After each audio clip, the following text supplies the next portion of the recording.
Ladies and gentlemen, I'm gonna let you in on a secret. And for those of you that are already in on the secret, you're gonna be like, oh yeah, no, that's the real. Dang it. Do you see that? And if it works, if it doesn't, we got a box. Hopefully a box full of goodies. Ladies and gentlemen, I'm gonna let you in on a secret. And for those of you that are already in on the secret, you're gonna be like, oh yeah, no, that's the real thing. Its contents are from a supply house that is the equivalent to Q in James Bond. Lucius Fox, if you're more of a comic book fan. Did I get that right? You see the Batman gadget guy? It's not from where you think. It's not from there. It's not from there. Certainly not from here. So after we struck out at the hardware store, we went over to the McMaster car website as soon as we got home. Now, not only do they have a website, they have all the specifications for everything that they sell, and they have 3D models that are downloadable. So if you are a computer draftsman of any kind, you can download that and put that into whatever you are trying to engineer. Now, not only do they have a great website, they have an app, and if you're old school, they have a catalog that is thicker than the Merriam-Webster dictionary, and I'm not even joking. Individual bags of the hardware that I ordered. All right, let's see how we did here. Let's jam on one of these coupling nuts. We'll save this rod end. So far, so good. Bag number 2, 3/8 fine thread rod. They actually have up to 3/8 32. This is 3/8 24. I mean, not bad at all. Little trim right there. Put the rod end back on. Instant brake linkage. Now for the clutch, I picked up 2 options. Option 1 is this ball joint end, just a rod end, 3/8 24, because I figured I'd stick with a standard for all this stuff. So if I need to offset it from one side or the other side, I have this option. And then if I need to go straight down the center, I got this. Bam, spec'd for a 1/4 inch opening, a 1/4 inch hole, and 3/8 24 thread. And they had all the other options that you could possibly want. I am not sponsored by these people, but guys, you ought to know about it, and if I was, I'd feel like a hero. And bam, cheap insurance pays off. Alignment-wise, we are better off this-a-way. See, that's what I'm saying. I mean, I'm no stranger to screwing up. I know how to head my own mistakes off at the pass, sometimes. So normally, fellers, on a Chevrolet, there's a stick that sticks in here that's got kind of a pointed end, so it can kind of maneuver around in this divot. Well, I set up a couple of different pull clutches before, some hydraulic. This will be the first one actually that's not hydraulic that I'm setting up this way. So what I do is I drill this out to accept this rod so that the pedal can pull this backwards. For alignment reasons, I got one of these from McMaster Car, which is I don't remember what they call it. Ball joint rod end insert.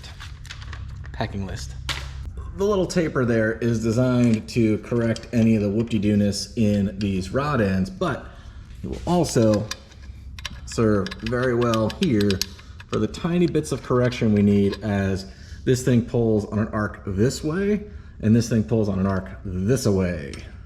I am very weirdly nervous to drill out that clutch fork. I don't know if it's because the pedal assembly whipped my butt so bad or what, because right now it's like if I have to go back to a bell crank and I need the pushing rod and all that stuff, I mean, I'm just gonna have to weld it back up, you know.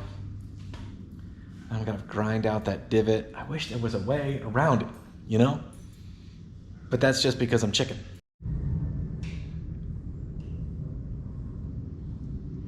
Well, I engineered it to work like this for Pete's sake, so I at least owe it a try.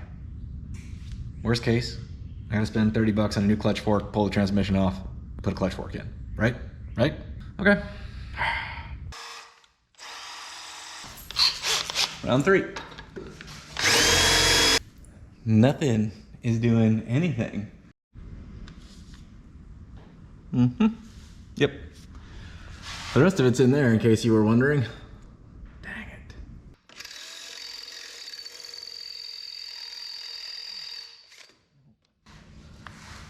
Crap.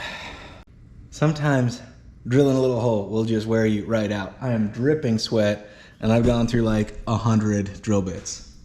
They're all dull now. Totally dull. The silver lining to that, ladies and gentlemen, is we got a thing.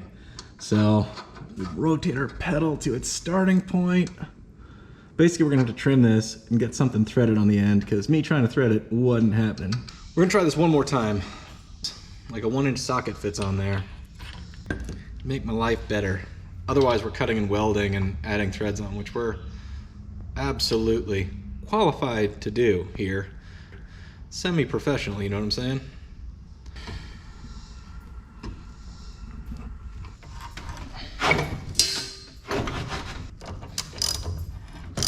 Anybody want to give me the over-under on me breaking stuff?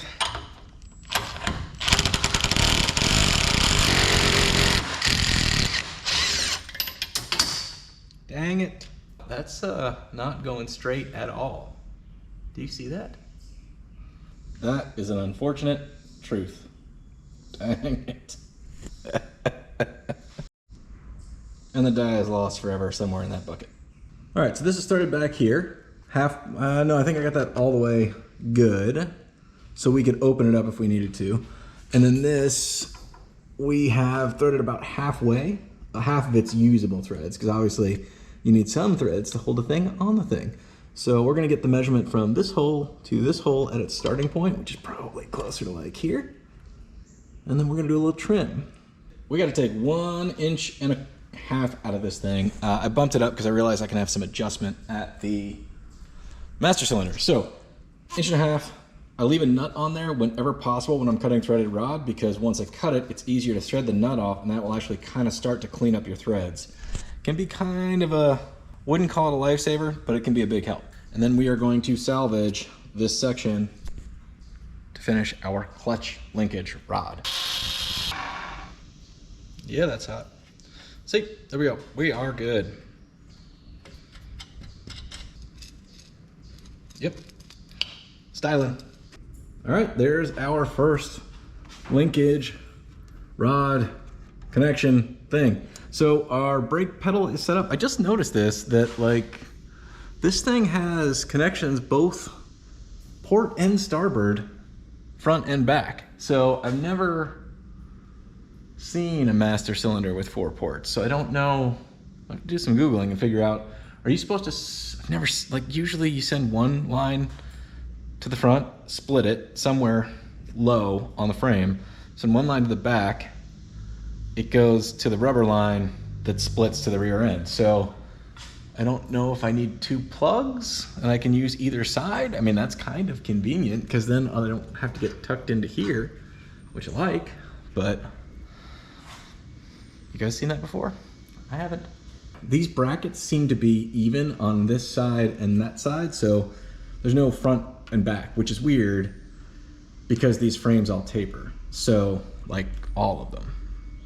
So you would think one side would be jutted out just a little bit more, but it's not. So I feel like we might want to shim right in here, because if I jam it back over, you can see a little bit of misalignment right here. The camera lens may distort it a little bit more, but basically a slight angle. But we can fix it with a shim. Round 2, clutch. I feel pretty good about this alignment here. So the clutch fork is as far forward as it ever wants to stay. So I guess this is where we'll mark it. We're gonna trim it down. Then we're gonna use the piece of threaded rod we cut off of here. We're gonna weld it onto here, and then we have an adjustment for the front of that to tighten and loosen.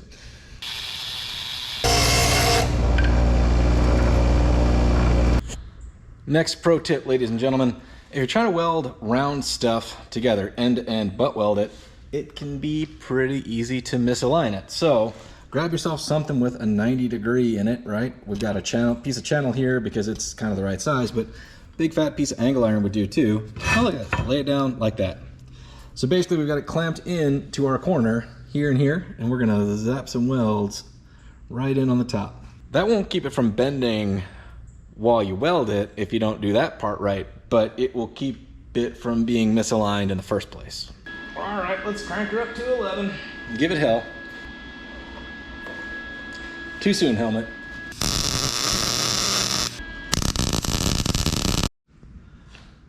Not bad at all. I mean, I'm pretty excited seeing all of this together. it kind of proves that all that work we did in that long 1 hour video trying to get the pedal assembly just right paid off. Like, I don't know if it totally functions yet, but the location and everything else did work out with our linkages. They're going the route that we expected them to, which is a big deal. It's a lot of work to get them that way. So if you enjoyed any of this and or it was informative, please subscribe. We are still a very small fish in a very large pond, and I would love the support. We got to get back in here and weld all of these pedals and really commit to the shape and location before we can try actually meshing these pedals, which is a pretty daunting and scary thing, because once you've welded it, well, there it is. And if it works, if it doesn't, we'll see. We'll see. But that'll be the next episode. We'll catch you next time on Between the Sharks. Good luck on your projects out there.